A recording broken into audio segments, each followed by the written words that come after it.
Living in the White House does come with certain privileges, but it also comes with restrictions. Are first ladies ever allowed to drive? What parts of the house can they redecorate? Keep watching to find out those answers and more.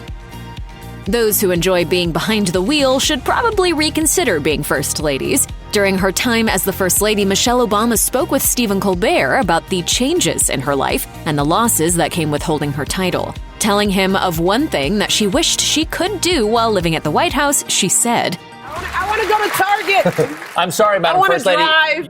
Unfortunately for her, losing her driving privileges was one disadvantage that continued even after her husband Barack Obama's presidency ended. In an interview with People, she addressed some of the drastic changes to the family's life that came along with her husband's presidency, saying, "No driving for me, we still live in a bubble." However, it would seem that becoming a passenger during and after being the First Lady is commonplace. An article from the Daily Mail revealed that former First Lady Hillary Clinton hasn't driven a car since the late 90s. She said at a conference in 2014, "The last time I actually drove a car myself was 1996, and I remember it very well, and unfortunately so does the Secret Service, which is why I haven't driven since then." Clinton went on to say that losing access to this activity was one of the unsatisfactory adaptations that came with the political title. She added, "I have to confess that one of the regrets I have about my public life is that I can't drive anymore." While First Ladies are expected to decorate when they first move into the White House, there are still limits to where and what they can do. According to ABC News, First Ladies can refurnish the areas they live in, typically the second and third floors of the White House. Additionally, certain historic areas are off-limits without approval. These include the Lincoln Room and the Yellow Oval Room. Kate Anderson Brower, the author of First Women, The Grace and Power of America's Modern First Ladies, stated why certain places are difficult to modify. She explained, "Some parts are essentially historic rooms and belong to the American people, not to the families who live there." According to Slate, if First Ladies or their families want to make any changes to any public areas, they need to request approval from the Committee for the Preservation of the White House. Still, even though there are limits to what a First Lady can do in terms of decorating, they are nonetheless given a fair amount of liberty with the residential spaces. The best part is that these alterations don't cost them a dime. Every 4 years, Congress provides funding to uphold or retouch appropriate rooms to the first family's liking. Additionally, the outlet added that George W. and Laura Bush were given $100,000 to cover decorating costs for the president's second term. In an interview with Oprah Winfrey, First Lady Michelle Obama informed the host of a surprising rule that came with presidential living. She stated, "In the White House, you can't open a window." She then recalled a time when her daughter Sasha decided to crack a window for some fresh air, saying, "It never opened again." In a separate chat with Stephen Colbert on The Late Show, Obama admitted, "One day as a treat, my lead agent let me have the windows open on the way to Camp David." It was like 5 minutes out, and he was like, "Windows open, enjoy it." Similarly, French First Lady Brigitte Macron commented on the constraints of living in the White House after visiting with Melania Trump. The Guardian reported Macron stating that the United States' First Lady, quote, "cannot do anything." She added, "Melania Trump can't even open a window at the White House. She can't go outside. She's much more constrained than I am. I go out every day in Paris." Clearly, when it comes to security, the White House's Secret Service isn't taking any chances with the safety of the First Lady or her family. Sometimes that means complying with some extreme measures. Receiving gifts seems like a pretty straightforward process, but getting a present isn't quite so simple for First Ladies. According to the Congressional Research Service, any items given to the President or the First Lady are not theirs to keep if they come from a foreign government, unless they receive consent from Congress. Gifts that receive congressional approval are typically considered minimal value or something that must be accepted if refusal causes, quote, "offense or embarrassment." Additionally, if it creates conflict between the United States and the foreign party, then it might get a green light. Still, anything costly is considered property of the United States and is handled by the National Archives and Records Administration. On the other hand, if the gift comes from anywhere else, the First Lady can do whatever she likes with the item after a rigorous screening process. Even so, the public is discouraged from sending anything considered perishable, any form of currency, and anything with substantial sentimental value. Still, further issues need to be considered regarding domestic gifts. Depending on the object's value, the President and First Lady might need to pay federal taxes on the present should they choose to keep it. Even more disheartening, due to the considerable quantity of gifts sent to them, there's a good chance neither the President nor the First Lady will ever even see the item.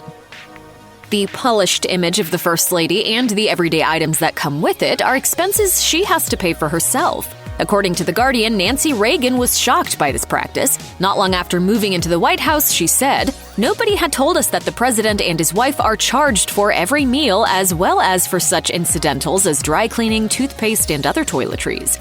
The overall cost of day-to-day necessities and fabulous clothes has taken a toll on some First Ladies and their families. Laura Bush shared, "I was amazed by the sheer number of designer clothes that I was expected to buy. Some of the outstanding designer pieces seen on First Ladies are donated. However, there's a catch. If either the president or the First Lady receives designer clothing as a gift, they can only wear the piece once, and then it must be donated or presumably paid for out of pocket." According to the Washington Post, Reagan caused quite a stir after it was discovered that she received approximately $1 million worth of luxury clothing during her 8 years as the First Lady. Allegedly, she never paid taxes on any of them. She later denied any wrongdoing and stated her disbelief at the backlash in her book, My Turn, The Memoirs of Nancy Reagan. She questioned how she would have been perceived if she wore affordable clothing, writing, "Instead of calling me extravagant, the press would have started referring to me as dowdy and frumpy." Even though a First Lady isn't technically a government official, there are still certain rules she has to follow when it comes to doing business. While First Ladies are allowed to have personal email accounts, they're not allowed to use them when sending government-related correspondence. This particular rule gained public attention back in 2020 when the Washington Post reported that Melania Trump was using a private Trump Organization email address for government business. According to Stephanie Winston Wolkoff, her former senior advisor and friend, this was a regular occurrence. She said to the news outlet, "Melania and I both didn't use White House emails." The Post confirmed that messages with Melania Trump's private email and messaging accounts were used while she was the First Lady. These emails were related to and discussed government hires, contracts, and itineraries for foreign business trips. According to a comment from former White House ethics lawyer Richard Painter regarding the First Lady, if she is doing United States government business, she should be using the White House email. Correct. After the article's publication, the former First Lady's spokeswoman and chief of staff made a statement to the Post saying, "In consultation with White House ethics officials from the beginning of the administration, the First Lady and her staff have taken steps to meet the standard of the Presidential Records Act, relating to the preservation of records that adequately document official activities." Though it doesn't seem to be an official rule, it's not that surprising that First Ladies and their families are expected to leave the premises in the event of the president's passing. Though there aren't any cases where the partner of a deceased president was kicked out of the White House, it would appear that First Ladies are required to make new living arrangements within a reasonable amount of time. Notably, First Lady Jackie Kennedy left with her children 2 weeks after the assassination of her husband, President John F. Kennedy, according to the White House Historical Association. After moving out, she only returned to the White House once to view a portrait of her husband. In Kennedy's case, it was revealed that the widow sent President Lyndon Johnson a letter regarding her family's living situation after her husband's funeral. In the correspondence, the former First Lady thanked him for his treatment of the situation and reassured the president that she and her children would be vacating soon. In her closing paragraph, she stated, "It mustn't be very much help to you your first day in office to hear children on the lawn at recess. It is just one more example of your kindness that you let them stay. I promise they will soon be gone." With the amount of work that goes into being the First Lady, it seems natural to assume that her contributions are rewarded with a generous paycheck. However, the reality is that being the First Lady is a job with the salary equivalent of an unpaid internship. That's right, all the expectations and rules that come with the role are respected and followed without compensation. I think that's ridiculous. According to How Stuff Works, the First Lady is meant to project the image of a likable, unbiased figure, and if she were to receive a salary, she would be viewed as a politician. Author Lorene Wright explained, "The White House depends so much on their unpaid and unofficial status." Similarly, Money noted that the unpaid position, which has been unsalaried since its conception, does come with a certain amount of benefits. However, even with these accommodations, the job is still the equivalent of, quote, wage inequality. Unsurprisingly, questioning the First Lady's lack of salary isn't a new concept. In a 1982 interview, Ronald Reagan remarked, "You know, with the First Lady, the government gets an employee free. They have her just about as busy as they have me."